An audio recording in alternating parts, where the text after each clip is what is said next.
مکان کی سیر کو گئے، حضور فرمانے لگے کہ نماز بھی معراج کا تحفہ ہے، نماز بھی۔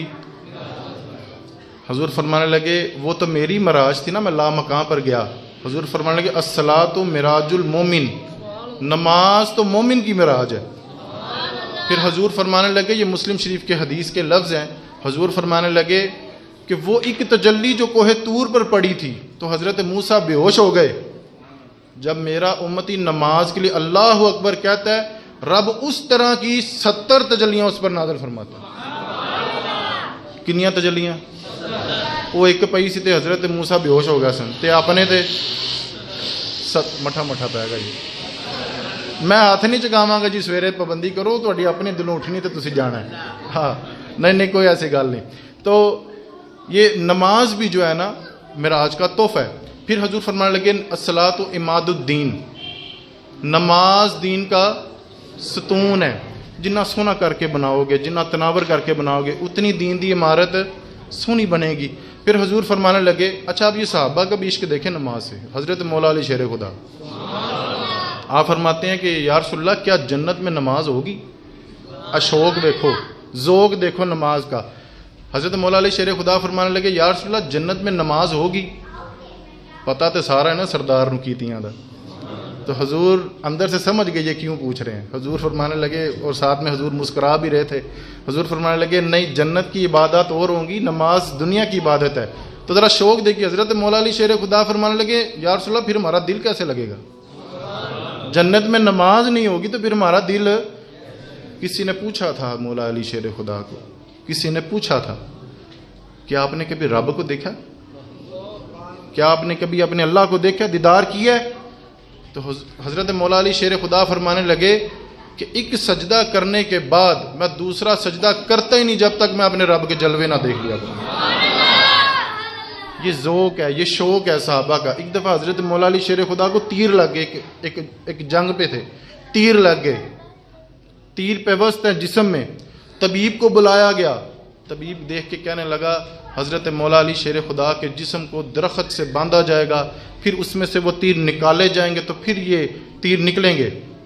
اتنی سخت ابھی تو انجیکشن آ گیا نا، بے ہوش کیا، سن کیا، وہ نکال دیا، تب یہ معاملات ہوتے نہیں تھے۔ وہ طبیب کہنے لگا کہ ان کو درخت سے باندھا جائے گا، پھر تیر کھینچے جائیں گے۔ تو صحابہ کہنے لگے یا علی آپ سی کریں گے تو ہم گوارہ کر لیں۔ تو حضرت مولا علی شیر خدا نے یہ کام بھی سوکھا کر دیا۔ حضرت مولا علی شیر خدا فرمانے لگے جب میں نماز کے لیے اللہ اکبر کہوں گا تو یہ تیر نکال دینا۔ صحابہ کہتے ہیں حضرت عبداللہ بن رواحہ رضی اللہ تعالیٰ عنہ فرماتے ہیں کہ ہم نے وہ تیر نکالے، اور کمال کی بات ہے حضرت مولا علی شیر خدا نے سی بھی نہیں کی۔ وہ نماز میں اتنا مگن ہو جاتے تھے، نماز میں اتنا محو ہو جاتے تھے کہ وہ سی تک نہیں کی۔ اتنا پیارا انداز۔ حضرت عبداللہ بن رواحہ فرماتے ہیں کہ بڑے بڑے لوگوں کو ہم نے نماز پڑھتے دیکھا، بڑے بڑے لوگوں کو ہم نے نماز پڑھتے دیکھا، لیکن جو رنگ مولا علی شیر خدا کا تھا، مولا علی شیر خدا کا تھا، اور اب کوئی علی علی کرے تو وہ کہے جی ساڑے دل دیاں نمازاں نے تو ساڑیاں نمازاں عرشاں تے ہو گئیاں نے۔ تو پھر حضرت مولا علی شیر خدا کی جو نمازیں ہیں پہلے وہ بھی تو سن لو نا۔ حضرت مولا علی شیر خدا تو فرماتا ہے کہ ایک سجدے کے بعد میں دوسرا سجدہ کرتا ہی نہیں جب تک میں اپنے رب کا جلوے نہ دیکھ لوں۔ تو یہ نماز اتنا حسین کام ہے، اور ہمارے علماء کرام فرماتے ہیں کہ جو نماز نہیں نہ پڑھتا، جو نماز نہیں پڑھتا وہ دنیا کا سب سے بے وفا اور ناشکرا بندہ ہے۔ بھی اللہ نے آپ کو زمین دی، رزق دیا، عزت دی، شہرت دی، جب رب کریم نے تمہارا رزق بند نہیں کیا تو تجھے بھی تو چاہیے نا کہ آ کے 2 سجدے کر۔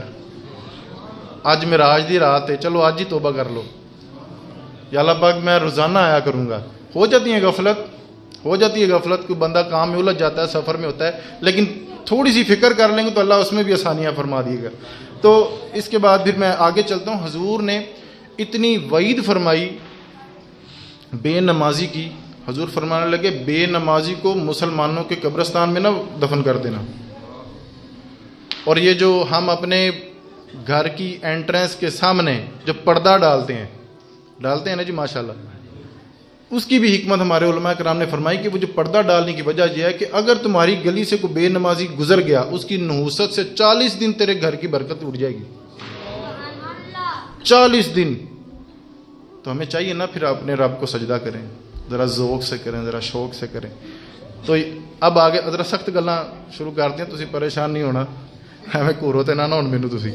تو مثال ہے کہ بھی آئے گا انشاءاللہ تعالی. اب جب حضور فرمانے لگے میں نے لامکان دیکھے، دوزخ دیکھی، جنت دیکھی، 18,000 سال کا میں نے سفر کیا، لامکان دیکھے، رب کریم کو بھی دیکھا، رب کریم کے جلوے بھی دیکھے.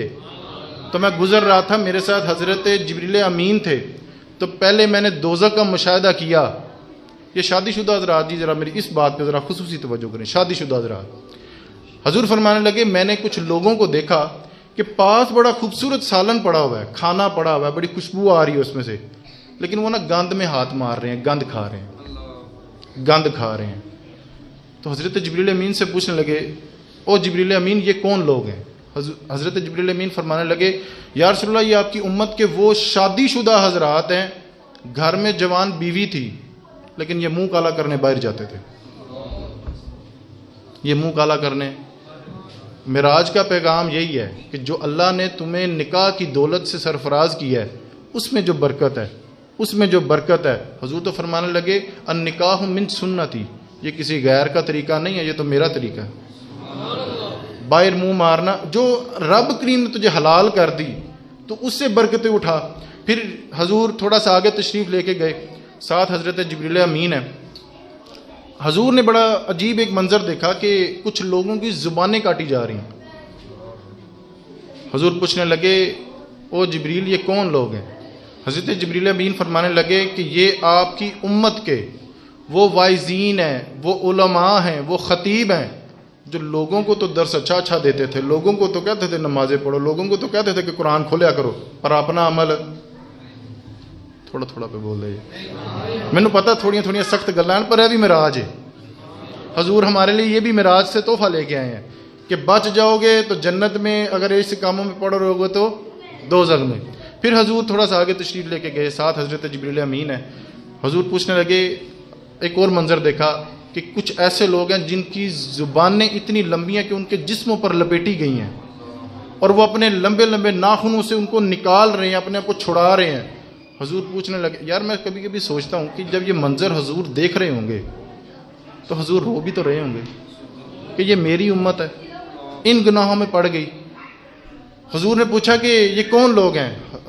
حضرت جبریل امین فرمانے لگے حضور یہ آپ کی وہ امت کے چغل خور ہیں جو باتیں ادھر کی ادھر لگاتے تھے، ادھر کی ادھر لگاتے تھے، ان کی زبانیں کھینچ کر رب کریم نے ان کو عذاب میں مبتلا کیا ہوا ہے. تو یہ وہ لوگ ہیں. یہ بھی معراج کا پیغام ہے کہ جتنی دیر ہم نے چغل خوری میں لگانی ہے حضور تے درود نہ پڑھ لیا جائے، یہ نہ کہہ لیا جائے کہ بالاغ اللعاب کمال ہی، یہ نہ کہہ لیا جائے. اچھا پھر حضور نے نا دوزخ کا مشاہدہ بھی کیا، پھر حضور نے جنت کا مشاہدہ بھی کیا. ہوں اچھیاں گلاں شروع ہونے لگی، ہوں ذرا ماحول ذرا ریلیکس ہونے لگا جی. حضور نے جنت دیکھی. وہ ایک اعتراض کرنے والے نے کہا ہاں وہ جنت میں گئے ہوں گے تو پھر ایسے ہوا ہوگا، لیکن وہ لامقام پر تو نہیں نہ گئے ہوں گے، اتنے تو اختیار نہیں ہے نا. ہمارے علماء کرام کہتے ہیں کہ حضور جب چاہیں جنت میں چلے جائیں، جب چاہیں. یہ حوالہ میرے پاس موجود ہے، مسلم و بخاری سے میں حوالہ پیش کرنے لگا ہوں، اور راوی ہیں اہل بیت کے شہزادے حضرت عبداللہ ابن عباس رضی اللہ تعالیٰ عنہ. اور یہ وہ اتنے خوبصورت صحابی ہیں جنہوں نے قرآن پاک کی پہلے تفسیر لکھی ہے یا کہی ہے، پہلے مفسر ہیں یہ اسلام کے. حضرت عبداللہ ابن عباس رضی اللہ تعالیٰ عنہ فرماتے ہیں کہ حضور کو یہ اختیار تھا کہ جب چاہیں جنت میں چلے جائیں. جب کھل کے کہو عقیدے دی گل ہے، جب جنت میں چلے جائیں. حضرت عبداللہ ابن عباس رضی اللہ تعالیٰ عنہ فرماتے ہیں کہ ہم حضور کے ابتدا میں نماز پڑھ رہے تھے. دو روایتیں ملتی ہیں، ایک عصر کی نماز کی روایت ملتی ہے اور ایک روایت ہے کہ سورج گرہن تھا تو حضور نے کہا آؤ بھی مسجد نبوی شریف میں. سورج گرہن ہوا تو حضور نے وہ جو 4 رکعت جو نماز ہوتی ہے تو وہ جب پڑھائی تو صحابہ پیچھے کھڑے تھے. حضرت عبداللہ ابن عباس راوی ہیں وہ بھی پیچھے کھڑے تھے. آپ فرمانے لگے ہم نے یہ دیکھا کہ حضور قیام میں اللہ اکبر کہہ کر کچھ دیر سکوت کے بعد حضور نے ایک قدم آگے بڑھایا، ایک قدم آگے بڑھایا. پھر حضور نے اپنا ہاتھ یوں کیا، کچھ دیر یوں رکھا اور پھر ہاتھ پیچھے کھینچ لیا. نماز مکمل ہوئی، صحابہ بڑے تعجب میں تھے کہ یا رسول اللہ پہلے تو یہ ہم نے عمل نہیں دیکھا تھا، آج یہ کیسا عمل ہو گیا، آج بڑی تعجب کی بات ہے۔ تو کچھ صحابی ادھر بیٹھتے تھے، کچھ ادھر بیٹھتے تھے، کچھ یعنی پوچھنا چاہ رہے تھے پر ہمت کسے دی نہیں کہ کی ہویا، ہمت کسے دی؟ حضرت انس بن مالک رضی اللہ تعالیٰ عنہ فرماتے ہیں کہ میری عمر سی 10 سال، او عشق لگا سی کھیڑاں کھیڑ دین، او عشق لگا سی کھیڑاں کھیڑ دین، اور عمر ہے 10 سال۔ حضور سے کہنے لگے یا رسول اللہ آپ کے سارے صحابی بڑے مشتاق ہیں، جاننا چاہتے ہیں کہ وہ کیا عمل تھا۔ تو حضور فرمانے لگے کہ میں نماز پڑھا رہا تھا تو آگے میں نے جنت کو دیکھا۔ یہ بخاری شریف کی حدیث ہے، جو بخاری کرتے ہیں یہ حدیثیں بھی بیان کریں، یہ بھی شان ہے حضور کی، یہ بھی معراج ہے۔ وہ میں نے ایک قدم آگے کیا، آگے جنت تھی، اور میں نے کیا دیکھا ہے کہ خوبصورت اور خوشبودار انگوروں کا ایک خوشہ لٹک رہا تھا۔ تو حضور فرمانے لگے میں نے ہاتھ اس طرح سے کر کے اس خوشے کو ہاتھ بھی ڈال دیا، پاس حضرت جبریل امین کھڑے تھے، فرمانے لگے سونیا 4 دن دی دنیا ہے، دل چاہے تے نہ لے جاؤ تے دل چاہے آ کے کھا لینا۔ سونیا 4 دن دی دنیا ہے، تسی ایتھی تشریف لے کے آنا ہے، دل چاہے تے نہ لے جاؤ تے دل چاہے آ کے کھا لینا۔ حضور فرمانے لگے پھر میں نے سوچا کہ جنت ایک راز ہے، اس کو راز ہی رہنا چاہیے، جنت اللہ تعالیٰ کا ایک راز ہے تو اس کو راز ہی رہنا چاہیے۔ تو پھر وہ خوشہ میں لے کے نہیں آیا۔ حضور فرمانے لگے اگر وہ میں خوشہ لے آتا تا قیامت سارے انس و جنس کھاتے لیکن وہ انگوروں کا پھل ختم۔ یہ بھی شان ہے، یہ بھی شان ہے۔ ایک دن نا حضور کے پہلو میں حضرت جبریل امین تشریف فرما تھے، جہاں پہ حضور کا روزہ پاک ہے نا جی، جنہوں نے زیارت کی ہوئی ہے وہ اس نقشے کو ذرا بخوبی سمجھیں گے، جتھے روزہ پاک ہے نا وہ بالکل سامنے باب جبریل ہے، وہاں پر حضرت جبریل امین آیا کرتے تھے۔ اور کیا کسی شاعر نے کہا کہ باب جبریل کے پہلو پہ ہم نے یہ کہتے سنا، باب جبریل کے پہلو سے ذرا دھیرے سے ہم نے یہ جبریل کو کہتے سنا، ہم نے پلکوں سے در یار پر دستک دی ہے، ہم نے پلکوں سے در یار پر دستک دی ہے، ذرا سی آواز اونچی ہوئی اور زندگی کا سرمایہ گیا۔ اتنے ادب، اتنا محتاط ہو کے ایک دن حضور کے پہلو میں تشریف فرما تھے۔